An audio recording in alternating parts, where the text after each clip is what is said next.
In a quiet town, the life of a dedicated teacher took a chilling turn, talking about a 33-year-old woman, Jonelle Melton, who was brutally murdered inside her apartment. In this video, as we uncover the mysteries surrounding the tragic fate of Jonelle Melton and her untimely demise. It took 6 years for this case to be solved, showcasing the complexity of the investigation. Welcome to Crime Mystic as we look into Jonelle Melton's story and what might have caused her untimely death, leaving everyone confused. Are you ready? Let's dive in! Before diving deep into unveiling what really happened and might have caused the death of Jonelle Melton, let's take a look at her story and how she had been living a peaceful life before this devastating and senseless murder happened. Jonelle Melton was born on July 7, 1977, in Trenton, New Jersey.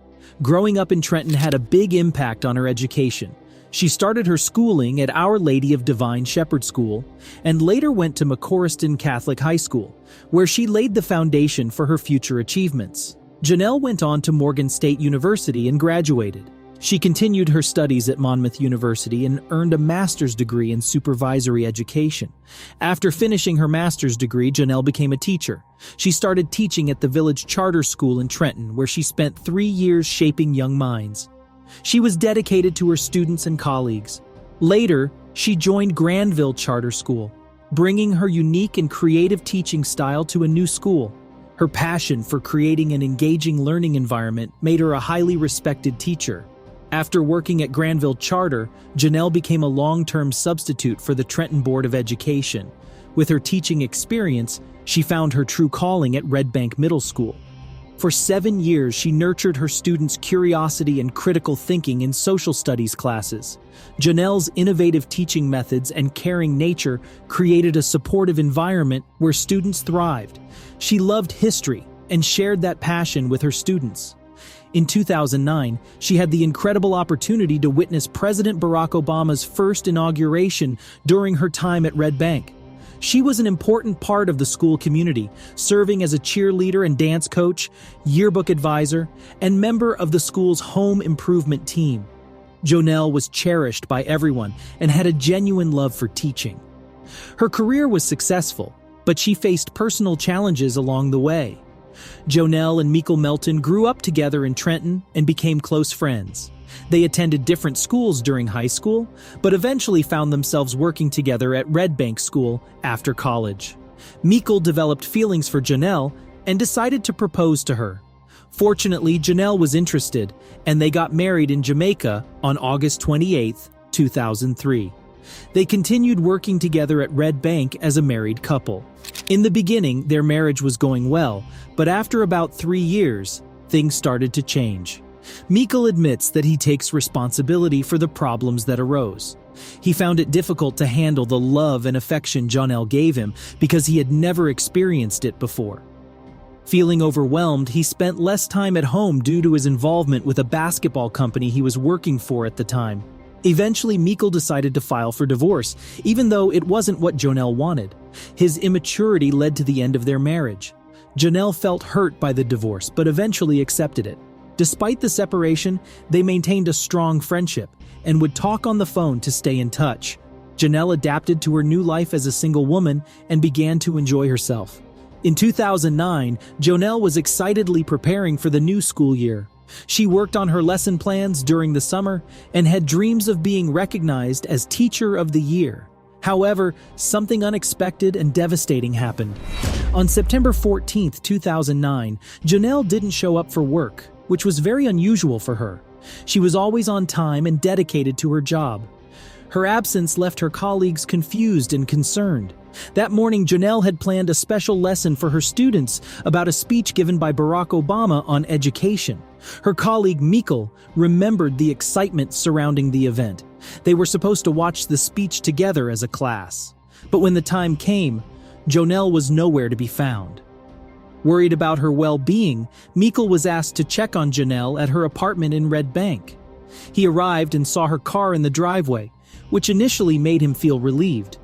However, when he called out to her, there was no response. Michael tried the door, and to his surprise, it was unlocked. As he entered, he continued calling for Jonelle, but she didn't answer. He made his way to her room and found her lying on the floor in her nightgown. There was blood on her nightgown, but Mikkel thought it might be makeup on her face. He assumed she had accidentally fallen and hurt herself. Mikkel quickly called 911 for help. Paramedics arrived and tried to revive Jonelle, but sadly, she didn't respond. They confirmed that she had passed away. Mikkel was devastated and couldn't believe what had happened. Everything had changed in an instant. With Jonelle's tragic death, a difficult journey began to uncover the truth about what had happened to her. It would be a challenging and emotional quest for justice and closure. The circumstances surrounding her death needed to be understood and resolved. The Brighton Arms apartments were two-story buildings designed in a garden style. Jonelle's apartment was on the first floor. The police suspected that two killers were involved in the crime because of its extreme brutality. The intruders gained access through the kitchen window. Inside the apartment, they left a footprint on a chair beneath the window. A pink lighter was also discovered near the chair. The kitchen was in disarray, with open cabinets suggesting someone had been searching through cereal boxes. Jonelle's bedroom is believed to be where she was killed on the night of September 13th. Jonelle suffered beatings and torture over some time, likely to extract information from her about what the killers were looking for. She was also shot in the head. A frayed piece of duct tape, possibly used for binding, was found with blood on it. Latex gloves were found near Jonelle's body, and the investigators collected these pieces of evidence. The police interviewed Mikkel, who discovered Jonelle's body. Initially, they focused on gathering information about his relationship with Jonelle. Mikkel admitted that they were still occasionally involved romantically. He felt that the police's questioning was evasive, but understood they needed all the information they could gather. Mikkel claimed he was visiting a friend on the night of Jonelle's murder. The police investigated his alibi and spoke to Mikkel's friend. The friend's phone records showed no connection to Jonelle's apartment on the night of the murder. 2 days after Jonelle's murder, a newspaper article was published stating that Mikkel was Jonelle's estranged husband and that she had been found slain in her home. The article also mentioned their ongoing divorce proceedings, set to be finalized on October 6th. Mikkel realized that people believed he was responsible for her death, and he was tagged as the primary suspect in the murder. Jonelle's family and their colleagues turned against Mikkel, convinced of his guilt. Fortunately, Michael's attorney friend agreed to defend him without charge. Mikkel was advised not to speak to anyone. When he returned to work, he found a memo on his desk informing him that he couldn't teach or have any contact with students. Mikkel, accompanied by his attorney, met with school officials who recommended he take a desk job until the investigation concluded. 2 months after the murder, on November 10, 2009, DNA results from the duct tape were received. The DNA matched Mikkel's and also contained Jonelle's DNA from the blood left behind. The police believed Jonelle had been tied to a chair with duct tape before the attack.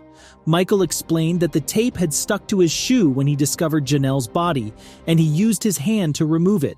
DNA was also found on the lighter, but the results were inconclusive. The evidence was sent to the New York City Medical Examiner's office for further analysis. The police received tips as well. One neighbor reported hearing a loud noise, and another mentioned that her dogs were disturbed by the noise.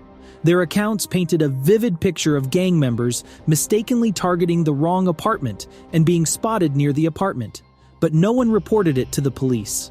Many people close to Jonelle were upset that these neighbors had kept this information to themselves for months, intensifying the urgency to uncover the truth. Mikkel admitted turning to alcohol and even contemplating suicide due to the stress. In a surprising turn, 3 years later, a breakthrough arose when a DNA match from the lighter linked Gregory Jean-Baptiste, a notorious gang member, to the crime scene. The relentless pursuit of justice led investigators to identify 3 additional suspects: Ebenezer Bird, Jerry Spalding, and Elizabeth Pinto, who served as their getaway driver. Elizabeth, driven by a desire for justice, summoned the courage to come forward with vital information, shedding light on the gang's involvement. Armed with Elizabeth's testimony and the DNA evidence, the prosecution pressed charges of murder, robbery, and conspiracy against all 4 individuals. The subsequent trial captured the nation's attention as the truth gradually emerged. The court proceedings exposed a chilling revelation: the gang members had mistakenly targeted Jonelle. believing her to be connected to a drug dealer residing in the same building. Tragically, the consequences of their misguided assumptions resulted in Jonelle's untimely demise. The relentless pursuit of justice paid off, leading to the conviction of the three men for their heinous crimes. Meanwhile, the evidence presented during the trial unequivocally exonerated Michael, establishing his innocence beyond any doubt. The shocking case serves as a stark reminder of the potential for wrongful accusations and the imperative of thorough investigations to unveil the truth. Thank you for joining us on this gripping journey into the life and untimely death of Jonelle Melton. Her story serves as a powerful reminder of the challenges we face, the strength within us, and the importance of seeking justice. Let's hear your thoughts in the comment section below on how you felt about Jonelle Melton's sad story and senseless murder. Don't forget to like, subscribe, and ring the bell for notifications to stay updated for more stories to be uncovered on our channel.